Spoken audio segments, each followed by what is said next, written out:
الحمد لله رب العالمين.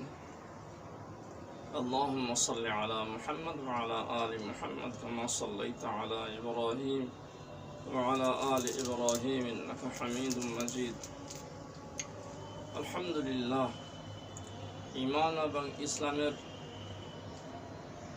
ভিত্তিতেই আল্লাহ পাক আখিরাতে নাজাত দেবেন এবং ঈমান ইসলাম ওয়ালাদের জন্য আল্লাহ পাক এই সুযোগ রেখেছেন যে দুনিয়ার আসবাব ছাড়াই কিছু দোয়া এবং আমলের মাধ্যমে তারা দুনিয়ার যে কোনো সমস্যার সমাধান করতে পারে এবং বিভিন্ন রোগের প্রতিকার করতে পারে।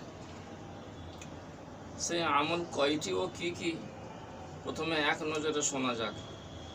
1 নম্বর সূরা ফাতিহা পড়ে দম করা।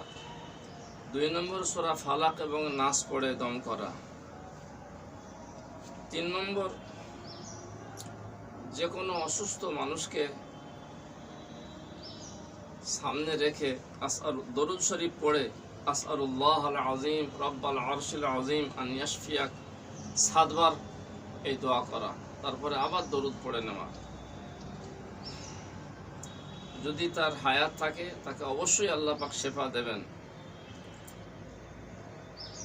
4 নম্বর, সেটা শুধু রোগের ব্যাপার নয়, রোগ বা যে কোনো সমস্যায় জর্জরিত ব্যক্তিকে দেখে যদি কোনো মুমিন পড়ে এই দোয়া পড়ে, তাহলে ওই সমস্যা এই মুমিনের হবে না। আলহামদুলিল্লাহিল্লাযী আফানি মিম্মা ইবতালাকা বিহি ওয়া ফাদ্দালানি আলা কাসীরিম মিম্মান খালাকা তাফদীলা।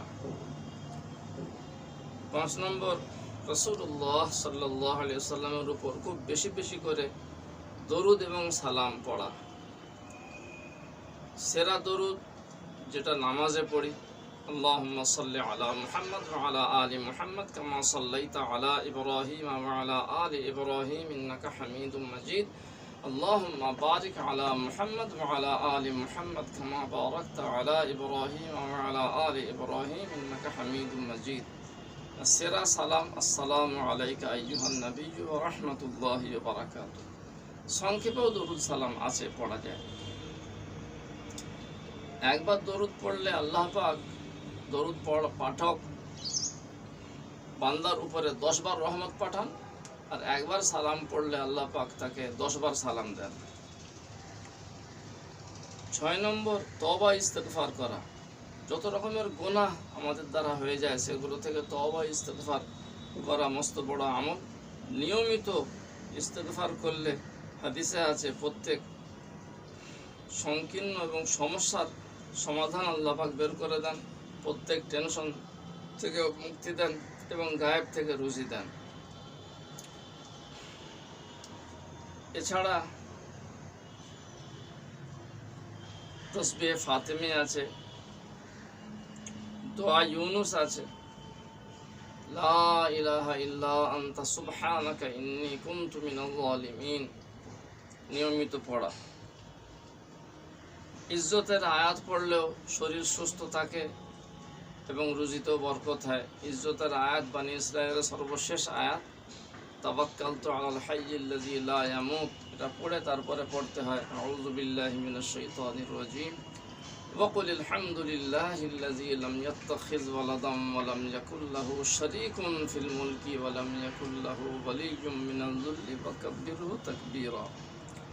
ইজ্জতের আয়াত বেশি বেশি করে পড়া, এর কোনো সময়ও নির্দিষ্ট নেই, কতবার পড়তে হবে বারও নেই। সদকা খয়রাত করা।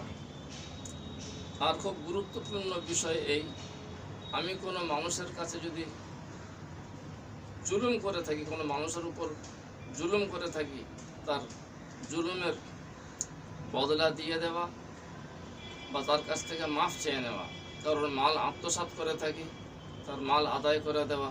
কারোর জায়গা জমি জবরদখল করে থাকি, তার জায়গা জমি ফেরত দেওয়া। এগুলো শরীরকে সুস্থ রাখার একটা আমল। অনেক মানুষ, অনেক ধনী মানুষ বা এমনি অন্য মানুষের জায়গা জমি জবরদখল করে নেন, মাল আত্মসাৎ করে নেন, তারপরে অসুখে পড়ে প্রচুর তওবা ইস্তেগফার করতে থাকেন, কাজ হয় না। আগে যার বান্দাদের হক আদায় করতে হবে, যার উপর জুলুম করেছি তাকে তার কাছ থেকে হয় মাফ চাইতে হবে, নতুবা বদলা দিয়ে দিতে হবে। সংক্ষেপে এগুলি আলোচনা করা হলো। আর ফজরের পর মাগরিবের পর একটি মসনুন দোয়া 3 বার করে দরুদ সহ পড়া, আল্লাহুম্মা আফিনি ফি বাদানি, আল্লাহুম্মা আফিনি ফি সামঈ, আল্লাহুম্মা আফিনি ফি বাসারি, লা ইলাহা ইল্লা আনতা। ফজরের পরে 3 বার, মাগরিবের পরে 3 বার। আর আয়াতে শিফা, কোরআনে যেসব শিফা শব্দ, যেসব আয়াতে আলোচনা করা হয়েছে, সেই আয়াতে শিফা পড়ে ফুঁ দেওয়া সুন্নত নয়, এটা তাজারিবে সালেহিন বুজুর্গরা এর অনুমতি দিয়েছেন। তবে মসনুন আমল করে ইনশাআল্লাহ ফায়দা হবে। আইয়ুব আলাইহিস সালামের দোয়া পড়লেও রোগ ব্যাধি দূর হয়। ইজ নাদা রব্বাহু আন্নি মাসানিয়াদ দুর ওয়া আনতা আরহামুর রাহিমিন। তো অসুস্থ মানুষ যদি এটা বলে আন্নি মাসানিয়াদ দুর ওয়া আনতা আরহামুর রাহিমিন, ইনশাআল্লাহ তার রোগ ব্যাধি আল্লাহ পাক দূর করে দেবেন। আমাদের ইসলামে শরীরকে সুস্থ রাখার এই কয়েকটি আমল আমরা পেয়েছি। এছাড়া তসবিহে ফাতেমি আছে, রাতে শোয়ার সময় 33 বার সুবহানাল্লাহ, 33 বার আলহামদুলিল্লাহ, 34 বার আল্লাহু আকবার পড়া। শরীরকে সুস্থ রাখার পর্যন্ত দোয়া এবং আমল ইসলামে আছে, কোরআন হাদিসে আছে। এই বিষয়টি যদি গায়ের কমরা জেনে নেয়, তারাও ঈমান কবুল করতে বাধ্য হবে। আজ দুনিয়ার মানুষ সামান্য একটি বিমারি মহামারী নিয়ে পেরেশান, কিন্তু ঈমানওয়ালাদের কোনো পেরেশানি নেই। তাদের নবী মুহাম্মদ সাল্লাল্লাহু আলাইহি ওয়াসাল্লাম আল্লাহ পাকের তরফ থেকে শরীরকে সুস্থ রাখার এত আমল দিয়েছেন, যার যেটা সুবিধা হবে তিনি আমল করতে পারেন। ওমা আলাইনা ইল্লাল বালাগ।